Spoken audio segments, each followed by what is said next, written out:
Hello, my friends. How are you? Welcome to the Jazz Real Book. I am your host, Jay Sweet. Today, we take a look at the Sonny Rollins composition, Airegin. Let's get into it.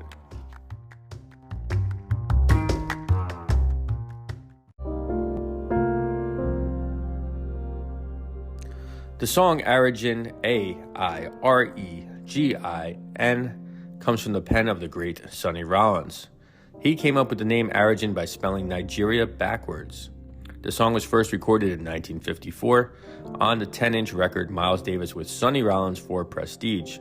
And while there are many fine recordings of the tune, this is the version that I chose to analyze.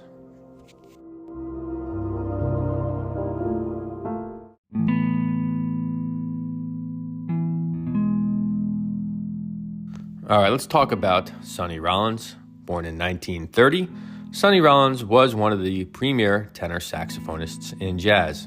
And although he is still around at the time of this broadcast, thankfully, at the age of 93 years old, he is no longer performing.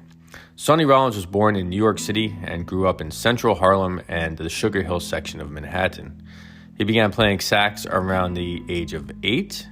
In the late 1940s, he started making records as a sideman, first with Babs Gonzalez, then with key jazz figures like Bud Powell, Fats Navarro, and Roy Haynes.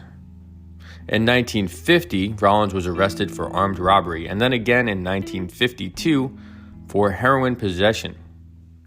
When not incarcerated during the early 1950s, he recorded with Miles Davis, the Modern Jazz Quartet, Charlie Parker, and Thelonious Monk. In 1955, Rollins began taking methadone therapy to kick his heroin addiction, his habit, and it worked.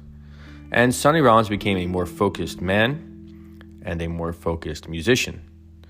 Throughout the late 1950s and beyond, Rollins was considered the most brilliant tenor saxophonist on the scene by many, except for possibly John Coltrane. During the period, he worked as a leader and also with Max Roach, Clifford Brown, Miles Davis, Thelonious Monk, Horace Silver, and many others. Sonny Rollins was his own worst critic in a way, and a very deep thinker. And several times during his career, he deemed his playing and development unacceptable and took long periods of breaks where he would practice and turn to studying yoga and philosophy and things like that.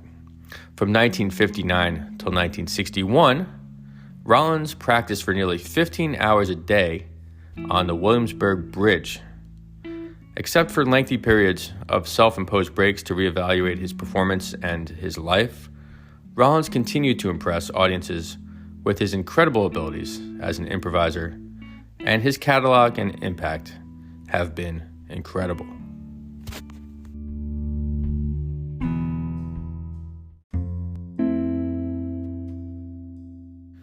Okay, this next section I call For the Jazz Nerd.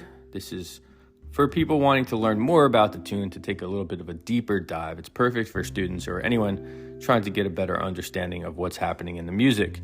For a jazz standard rating scale, I give this one a 6 out of 10. It's not the most common song to be called at a jazz jam session, but it wouldn't be completely unusual. And a difficulty scale rating of 7 of 10. Okay, so the form is slightly unusual at 36 bars. The song is built on 2 A sections with variations, so 2 verses. So we call this an A section and an A prime section. The first A section is 20 bars, and the second A section, or the A prime, is 16 bars. The melody is angular. The first 4 bars are similar in rhythm and line sequence to the next 4 bars. In fact, it's basically the same. It's just played up a fourth, meaning the same note sequences, but moving up to a higher register or a different key. Now, the first ending begins at measure 9. At measure 10, we get a 2-bar shifting sequence of 4 notes, a 4-note pattern that moves down by half steps, meaning it would be the same material, just played 1 key to the left on the piano. The second A section is pretty much the same as the first A section until the 10th measure. and then we get a final 6 measures featuring new material. And that's how the melody and form work on Airegin.